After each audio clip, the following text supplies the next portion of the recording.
Welcome to the Rogers Kakasungura YouTube channel. This is the platform where we call a spade and never a big spoon. We are remaining with less than 3,900 subscribers. We hit 200,000. I beseech you, when you watch my videos, first thing, make sure you have subscribed.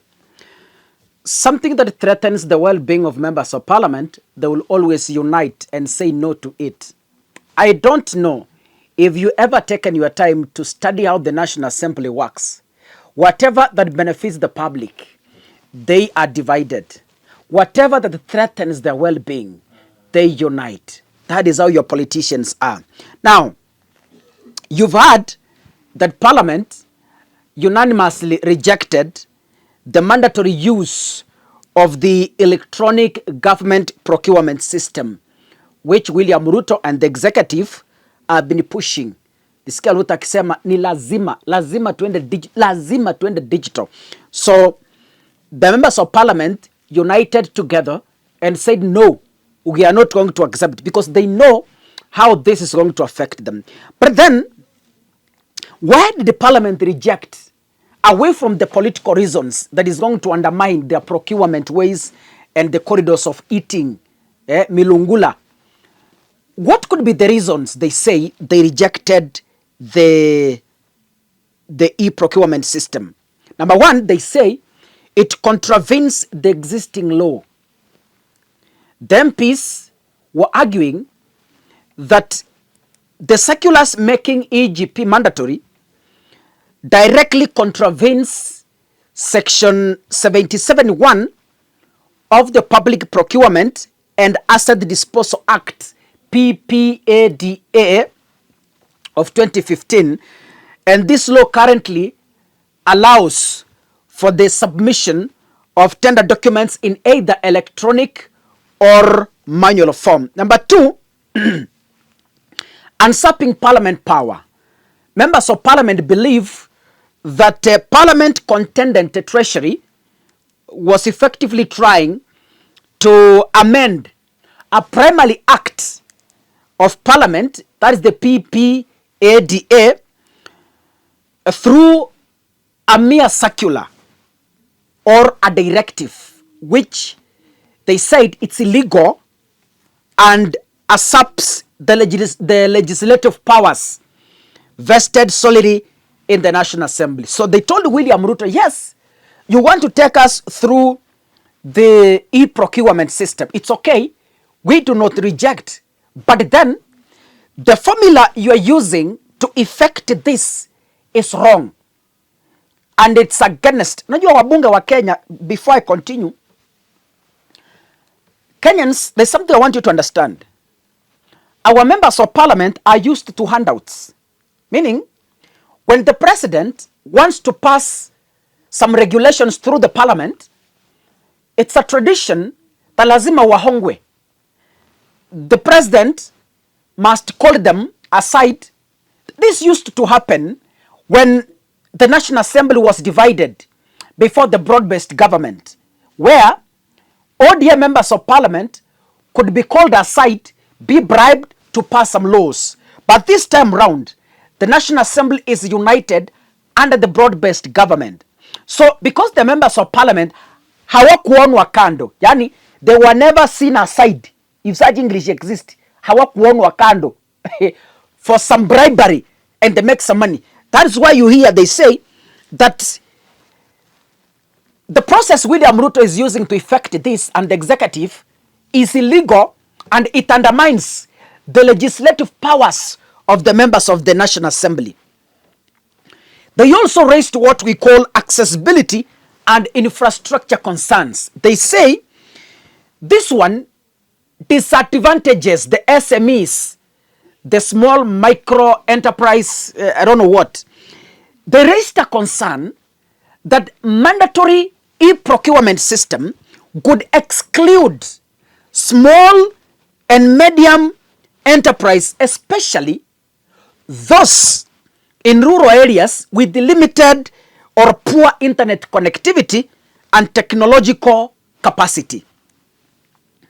Another issue is lack of readiness. members of parliament argue that the county governments are not ready. Yeah? County governments, supported by the Council of Governors, have consistently said or highlighted and said that capacity gaps, including insufficient digital infrastructure, cannot guarantee a smooth transition to the e-procurement system, and lack of technical expertise at the county level, arguing that full mandatory to switching into the e-procurement system rollout will paralyze their operations. Lack of consultation. This one also falls under bribery. The members of parliament are hiding in lack of consultation to demand for bribery. Yani, you never consulted us. Unapitisha. But listen, President, you didn't come to us and ask. They say the executive, led by William Ruto, bypassed stakeholders. That is, the committee criticized the Treasury. The National Assembly Committee criticized the Treasury for failing to conduct adequate and comprehensive stakeholder consultations with county governments, SMEs, and other relevant groups before issuing the mandatory guidelines. Ladies and gentlemen, the current status of the mandatory guideline is that as it stands, parliamentary annulment, the parliament has recommended that the annulment of the circulars that mandated the exclusive use of the EGP system, and separately, the High Court, has issued a conservatory order which stops the compulsory implementation, agreeing that the public entities are free to receive and submit tender documents either electronically or manually, as long as they comply with PPADA. Now,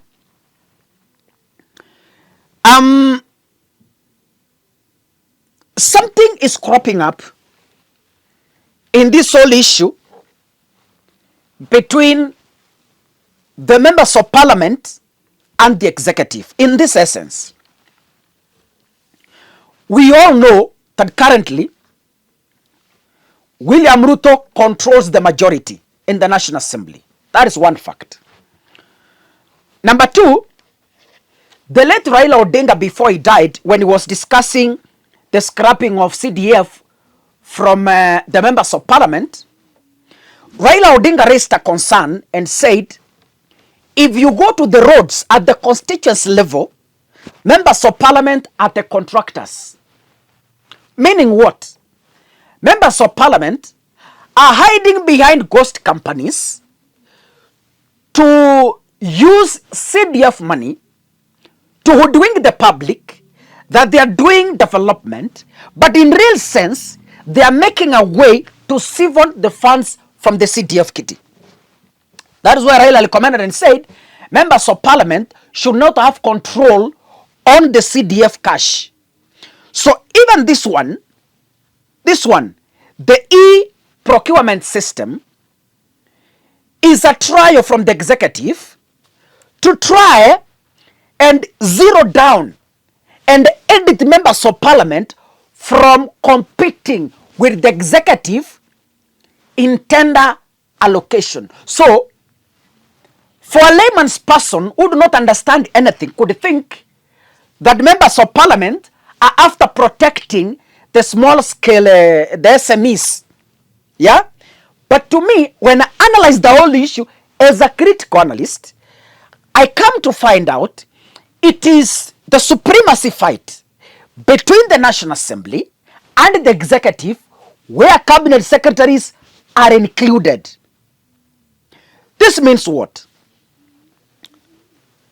The members of parliament currently, they have higher access to tenders because much of the tenders fall under their desk.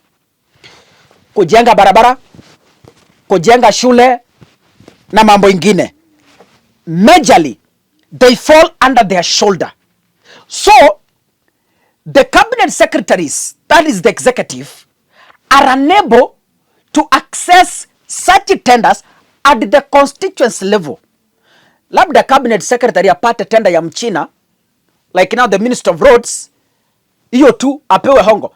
And Kenya builds roads almost once a year, hii ya wa China hizi.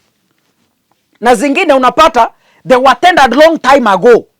So zile zinakuanga regular ni hizi tu za Kenya Rural Roads Authority, hizi za KERA, hizi za wabunge hapa. So it's a supremacy battle between these individuals. But a normal Kenyan citizen could think, okay, wabunge wanatutetea sisi SMEs. Yeah, okay, wamesema SMEs in rural areas. But of course, again, it's true. It's true. Lakini, nataka uelewe, there is no contractor. Yeah? There is no contractor who applies for a contract from the village. Yeah?